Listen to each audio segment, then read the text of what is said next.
and we'll see how many we can get through them. Some very practical questions as well. So I'm going to read out the question and we'll let the panel loose and see how we go with it. What do you do when someone expects a sorry when you don't think you've done anything wrong? Yes, I got one of these the other week. I confronted reluctantly. I felt a particular person had behaved repeatedly badly, publicly. So I met with them and said, I don't think you can be allowed to lead anything in the public service. It would public church service, because it's absurd for someone who's the worst behaved Christian I've ever seen in public. And I did it as far as I could tell. I mean, the conversation went for a lot longer, but I did it lovingly. I had a cup of tea and I was so frightened of the conversation I was in. But this person has demanded an apology, and I said, look, I'm sure I could have done it better, but I believe what I did was right and my only intention was loving, and I would be dishonest to apologise for what I said to you. But at the same time, I probably could have done it better, and I don't know exactly what I did wrong. So I think it would have been dishonest of me to apologise, and wouldn't have helped that person, because the person's desperately trying to avoid what I think is something that should have probably been said to them 30 years ago. Because they're a very fine person in many ways, but they give themselves licence to be appalling when they... So I think sometimes you've just got to say, look, I can't. Mm-hmm.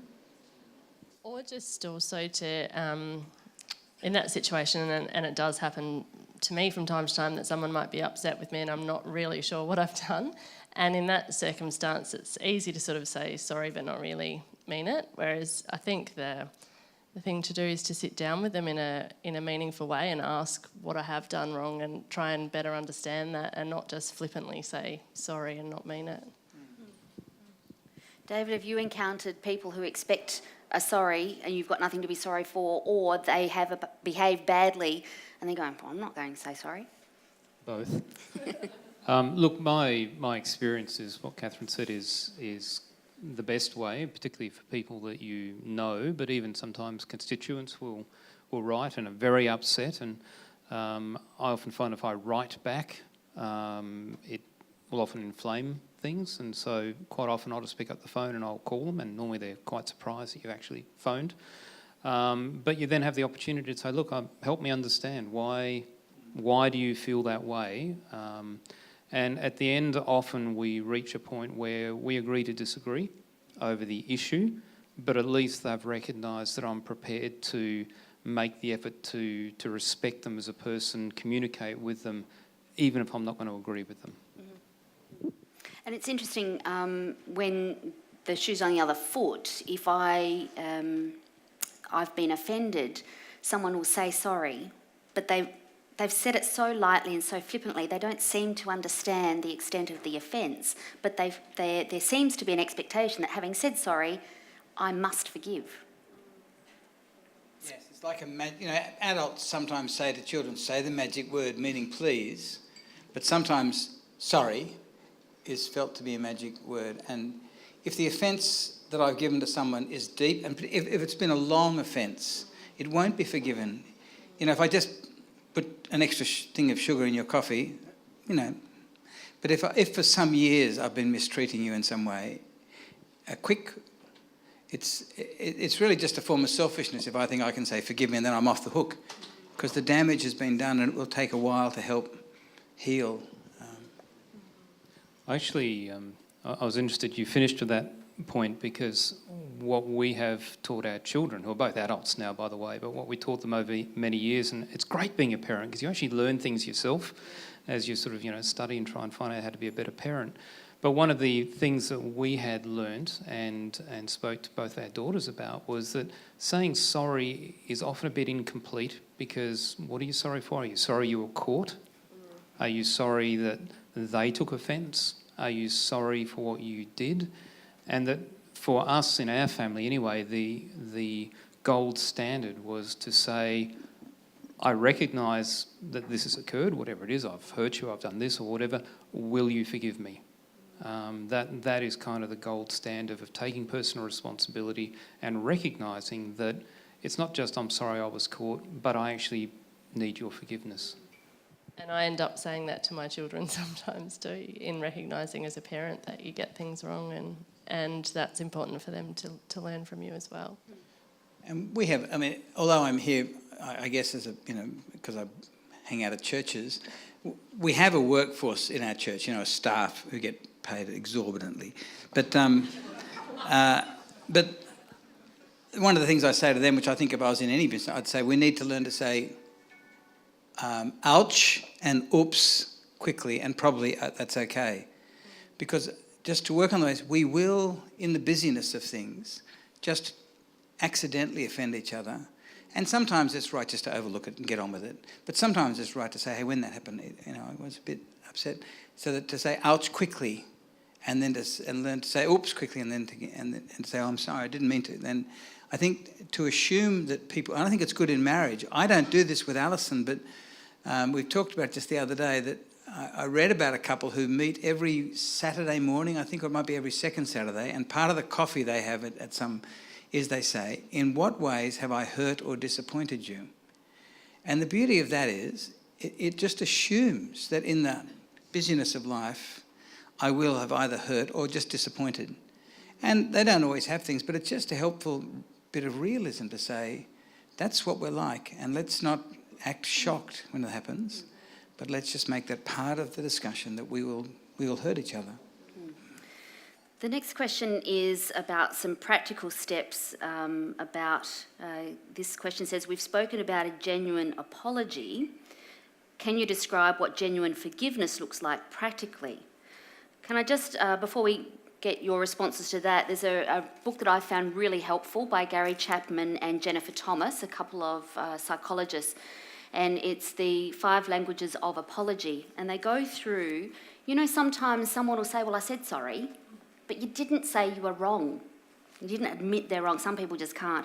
So they talk about these 5 things of part of a genuine apology: expressing regret, I am sorry; accepting responsibility, I was wrong; making restitution, what can I do to make it right; genuinely repenting, I'll try not to do that again; and requesting forgiveness, will you please forgive me? Which we've all talked about and those have come up, but I just thought those 5 steps is a really helpful thing. And for a lot of people, unless they hear the particular bit they're listening for, the apology's not genuine. And it's interesting that you can learn to say all 5 of those languages. So speaking of apologies, can you describe what genuine forgiveness looks like practically in politics, in business, in the church? What does forgiveness look like practically? I think I come back to, in my experience in the workplace, is not counting it against someone anymore. So, like what Ian said, I think to some extent for me there is a bit of an emotional thing to work through to genuinely forgive someone, but I think to not be festering over it, to not count it against them, to treat them as if that hadn't happened effectively. So can I answer that by answering a different question? You're a politician, yes. I'll come back to that. In terms of understanding the apology, as well as Gary Chapman's book, Google Peacewise and the 7 A's of an apology. It's quite a useful breakdown of what a thorough apology, the elements that an apology should contain. So just Peacewise, 7 A's of an apology. It's quite a useful breakdown. To come back to a genuine forgiveness, I will answer the question.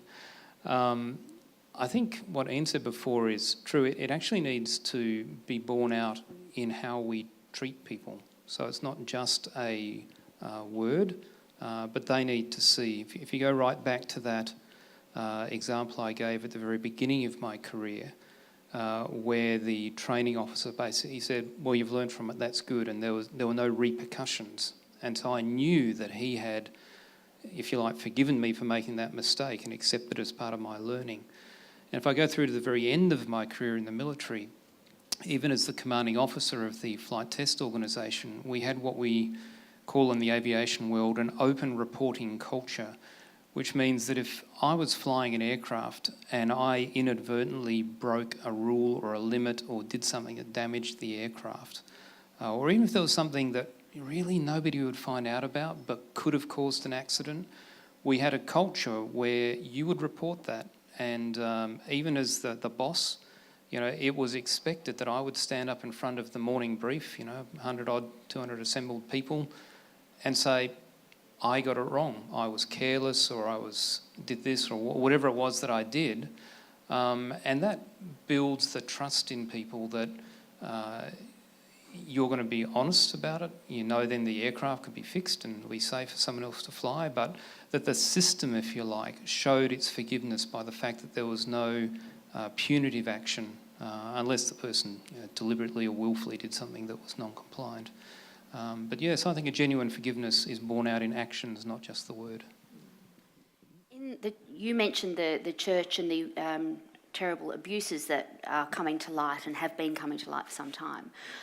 There was, in a particular institution, there was a shuffling around of people who had abused, and it was a cover-up and all of that. Maybe as an older person on their deathbed or whatever, they might apologise, but what's the process of forgiveness for that? Because the cover-up doesn't work. Pretending it didn't happen or shuffling them off so they can't do it to other people, that's not appropriate either, is it? No, absolutely not. I mean, I first heard about child sexual abuse when my cousin married a guy from Ireland. This is back in the early 80s. I'd never heard of it. And he spoke about what had happened to him and his own anger. It was interesting. I said, how can you keep going to the Catholic Church? He said, the fact that an institution gets it wrong doesn't, in his mind, reflect on Jesus. I think the way that an institution should deal with it is, for me it is unthinkable. I honestly can't get my head around how, because if you're in Christianity, if I'm a minister and I have sex with someone I'm not married to, that's it, buddy. You can be a Christian, you can be forgiven, but you're not in that position of leadership anymore. But to do it to a child is utterly unthinkable. I think it's people who are defending the institution. If you've seen the movie Spotlight, is it the movie based on... That's a terrific... I went to see it like taking medicine. I thought we're going to get our heads kicked in here. Because although I'm not a Roman Catholic, we're all, part of the same dodgy family. But I thought it was quite a merciful movie, really. But there was this thing that came through that the Catholic Church in Boston, apparently, according to the movie, which is apparently fairly accurate, did a lot of good. And it wasn't just bishops who didn't want it, but all sorts of key members that didn't want the whole church to be despoiled. But I think you've got to say, if someone behaves badly, they've got to be dealt with for the sake of the people they've been damaging and are likely to, and also for their own sake. I believe that hell is real. And if you according to Jesus, if you mistreat children and you don't deal with that here and deal with the God who loves the kids, you will go to hell, and you flippin' deserve to go to hell. So it doesn't help anybody by hiding it. And that's the deep wickedness. Wherever there are children, pedophiles will find them. That's a sad thing, whether it be in the scouts or schools or churches, or orphanages. But it's imperative that people deal with it straightforwardly. I'm about to be quiet. We know much more now, sadly, than we used to. I think Freud was told a gazillion years ago by the 7 or 8 women that he based his whole theory on, that they'd been sexually abused, and he didn't believe them. I think Freud's he's a genius, but he's one sick piece of work. But he couldn't imagine how any adult could ever do that. And I think any half-decent human being can't. And that's why Freud sexualised the relation between children and parents, which is so creepy when you read it, and I think so nonsense, because he was trying to make sense of what couldn't be true. So we now know, sadly, it is true.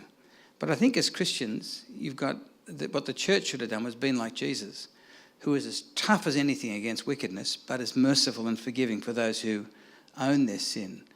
And I think the church in various forms is just protecting its own reputation, like in a sense any institution or company will. But it's 1,000 times more wicked. I'm pleased, I don't particularly like bishops, but I'm pleased that the bishop in Canberra I work has just said, we don't care if we bankrupt the church, we are going to do everything we can to give these people some semblance of, and he will. We may end up bankrupt, but it's worth it. And it comes to the idea of not confusing forgiveness and consequences. Yeah. It's how the institution says we're sorry, by showing, doing whatever we can.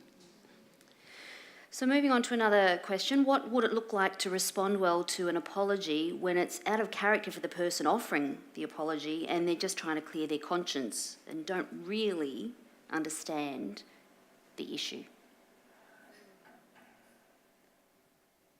If the sorry is just flippant and it's just absolving their conscience so that they can get on and, live life happily, how do you respond when you know that sorry is flippant and not genuine?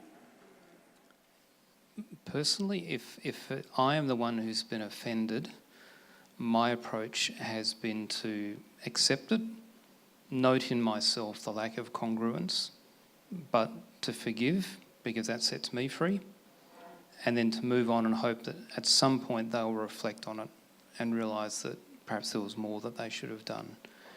It's a slightly different situation if there are other people and you're speaking on behalf of other people. And there are times where in that situation I have approached people, normally in private, to just seek to help them understand how the broader view of the group may have seen what they did. But certainly personally, my view is rather than getting into a protracted fight about it, forgive them, move on, and just trust that they will see what they've actually done. Next question. Forgiveness of deep hurt might be psychologically helpful, but it seems unfair. To what extent does that sort of deep forgiveness rely on hope for justice? Or does true forgiveness leave no room for longing for justice? I think, again, separating forgiveness from consequences that there may still be justice or consequences for the action. But I guess coming back to, as a Christian, I believe that God has put the world right and will continue to do that, and that forgiveness is that first step. So for me, forgiving someone is part of that justice. I don't deserve to be forgiven for what I've done, and so that leads me to then forgive others for what they've done to me. But I understand that if there's a really deep hurt, that would be hard to work through, and it's not something to be just swept under the carpet. It does need to be addressed and worked through. There's a fellow called Miroslav Volf, which is a great name, so much more interesting than Ian Powell. But, Miroslav Volf, who comes from the old Yugoslavia, I think he's a Croat. But in that last terrible eruption in the old Yugoslavia, he said as a young, educated Christian man, he felt the teaching in the Bible about judgment and God, avenging wicked deeds was sort of a bit primitive. But he said when his own people were being slaughtered, and his own family was being affected, he realised you need, it's sort of suffering I've never gone through. It's so much more serious than we can imagine in the offences that certainly I've ever gone through. But he said the sense that it can just be, we all make mistakes.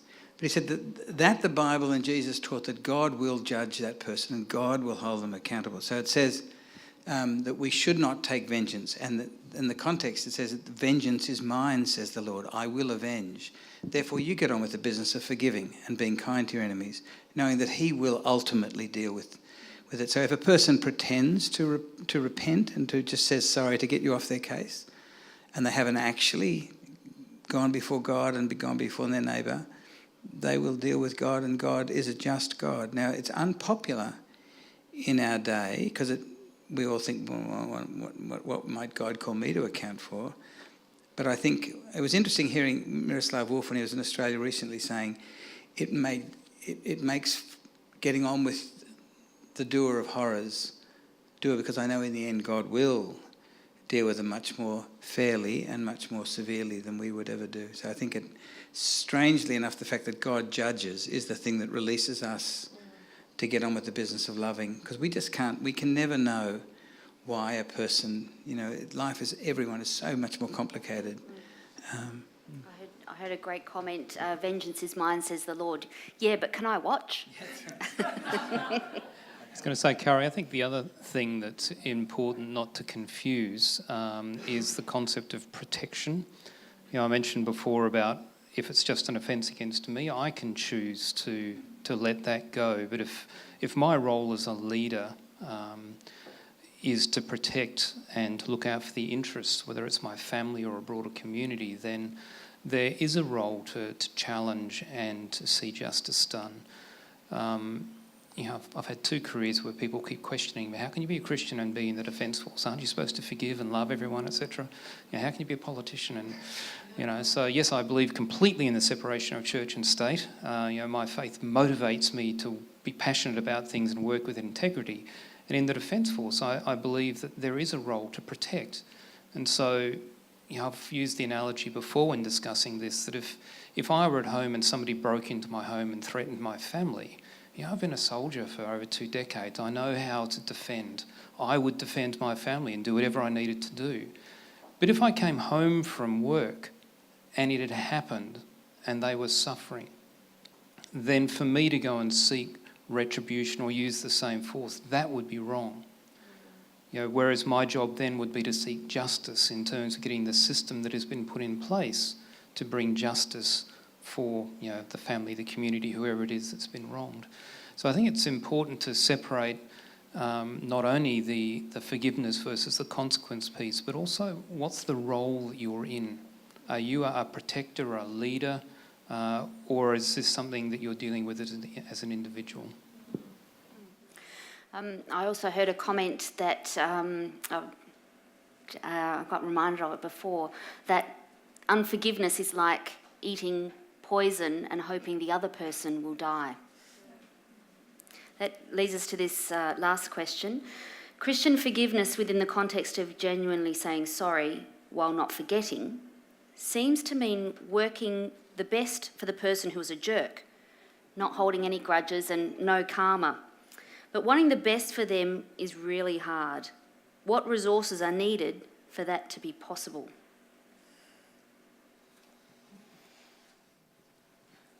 As a Christian, I would say the grace of God. To actually love someone who has hurt you. It says in the Bible it's to heap burning ashes upon their head. And I have seen in practice, a bit like in the clip where you had the guy years down the track who picked up the phone and said, "Hey mate, I'm sorry I did some bad things to you at school." I've had experiences where people who you've never challenged about something have years down the track recognised it was wrong and have come back. And I guess you've just got to have that grace that if it's an individual thing and you're prepared to let it go, then I'm freer, I'm better off for letting it go. If I have a role as a leader or a protector, then perhaps that's a different response. That's my answer. Grace and let it go, because I'm actually better off. Personally, I'm not sure I could do it without knowing God's grace. Yeah. At the heart of the Christian story, the account of what happened, is when Jesus completely and clearly unfairly gets nailed up, stripped naked, whipped. And it's extraordinary that the prayer that he prays, and the tense of the verb is that he's praying it repeatedly, is, "Father, forgive them, they do not know what they're doing." And from one level it looks awfully like they do know what they're doing, but there's the classic example of someone who's being appallingly wronged, and then Stephen, who's the first Christian who dies, the first of a long line, who died peacefully but courageously, where martyrdom never, ever, ever, ever means you take people out with you, but it means you die for what you stand for. Stephen prays a similar prayer, that Jesus would forgive them as they stone him to death. I think that's what God is like. That at the point when he's dying, he's lived this beautiful life, a truly human life, and he's dealing with our sins, and he's got huge nails about a centimetre thick through his wrist. It was a very painful business. But his concern is for the people who are torturing him. And we have many other accounts of religious Jewish men being killed, and what they're praying for is that God would smash the wicked, etc., or that God would give them courage. Jesus' only concern is for the people who are actually in the process of inflicting terrible pain on them. And I think when I see that that's what God is like, Jesus says, if you've seen me, you've seen the Father. That's what's at the heart of the universe, is this beating heart of love for the enemy. And that does have an extraordinary transform. When it becomes more than just an interesting story, I learnt some time ago. But you're right, that's what God is like. And he does say that his spirit comes to change us. When I say to him, okay, Jesus, I'm sorry, I'm going to start treating you as you should. And he said, fine, I'll forgive you, happily. It's knowing that person that enables you to forgive. So Christians are repeatedly doing it. I will stop after that. I'm not going to go forever here. But I remember years ago watching Darren Hinch, the great man, interviewing a woman who had been a young woman in Indonesia when the Japanese Imperial Army came through. Her dad worked for Shell, I think. They didn't get out in time. She and her sister were turned into sex slaves. And this is 20 years ago or more, when they were just the Korean women were trying to get this taken seriously. She came out and spoke about what had happened to her, because she thought European governments weren't taking it seriously because it was mostly Korean women. So she thought it would be helpful. She came out, and it was interesting watching her. I don't always watch Darren Hinch, but there was something really beautiful about her. And I said to myself, because there was no one else in the room, I said, that woman has to be a Christian. Just the way she was not filled with bitterness. Although to be raped repeatedly when you're that age is a horror. And I'm thinking, oh boy, if she's not a Christian, I'll be shocked. And then she was only doing it, not asking for any money herself. Anyhow, Darren Hinch was entranced by her. And then she said, Darren, can I say one more thing? And he said, yeah. He said, I just want to let you and the people know that I couldn't have gone through that. I couldn't have recovered as I had without the help of Jesus. And Darren went, yes, women always suffer the worst in war. I thought, no, that's not even true necessarily. But he just didn't know what to make of it. But that's what I think, knowing the one who dies and prays for the people killing him, it has a strange transformative power. And that's where I go myself when I'm feeling cranky about things, and when I have friends who are feeling hurt by cruelty, to hang around that person, and the healing is real.